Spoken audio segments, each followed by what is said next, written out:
qui arrive à votre corps lorsque vous faites la sieste. Pour certaines personnes, la sieste a une connotation négative, synonyme de paresse. Or ce moment de repos est important pour l'organisme et a des effets positifs sur la santé. Voici ce qui arrive à votre corps lorsque vous faites une sieste. En règle générale, les êtres humains dorment une fois par jour. Les scientifiques ont d'ailleurs du mal à s'accorder sur le rôle de la sieste.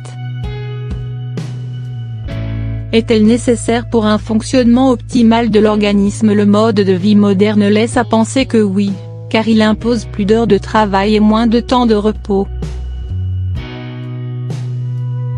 Selon les experts, la sieste est efficace pour atténuer les troubles du sommeil. Elle peut également stimuler le cerveau, la mémoire verbale, l'apprentissage perceptif et l'apprentissage statistique. Par ailleurs, plusieurs études ont prouvé qu'il existait un lien entre la sieste et l'amélioration des performances cognitives. En effet, la sieste aiderait à avoir une meilleure mémoire et à consolider les apprentissages. Selon les scientifiques, les personnes qui font une sieste sont plus dynamiques et créatives en après-midi que celles qui ne s'y adonnent pas. Au Japon, plusieurs entreprises ont aménagé dans leurs locaux des espaces dédiés à la sieste plus ou moins obligatoires pour leurs employés. Voici les effets de la sieste sur votre corps.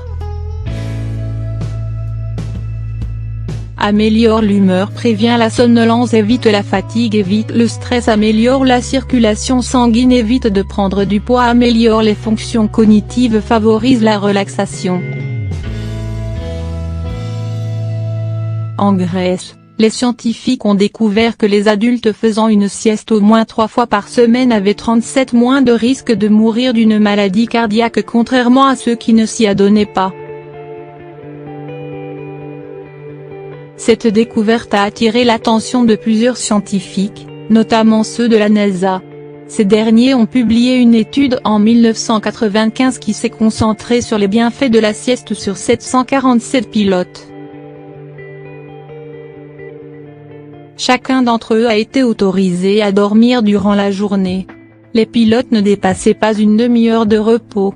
Conclusion, la vigilance était améliorée de 16. Dans les pays chauds, ce moment de repos est largement pratiqué car le soleil ne permet pas d'activité très physique.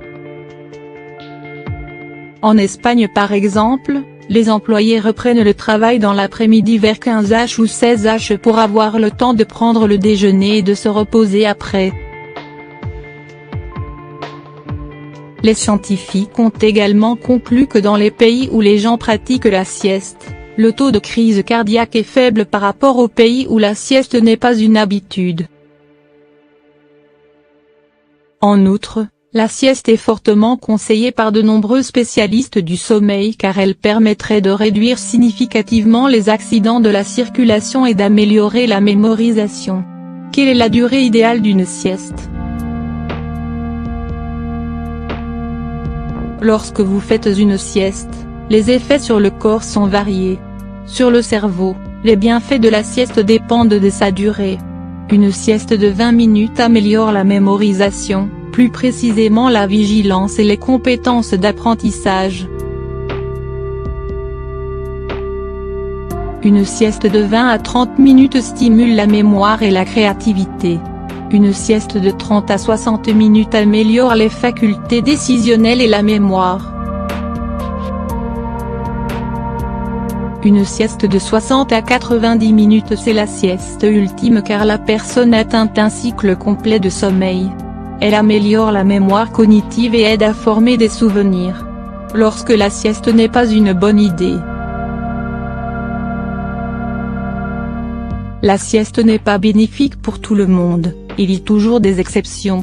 Lorsque certaines personnes font la sieste après le déjeuner, elles ont du mal à s'endormir le soir. D'autres personnes arrivent à dormir le soir même après avoir fait une sieste. Par ailleurs, après ce moment de repos, Une sensation d'étourdissement peut prendre le dessus et la personne a parfois du mal à se concentrer. Dans ce genre de situation, les experts conseillent à ces personnes d'éviter les siestes.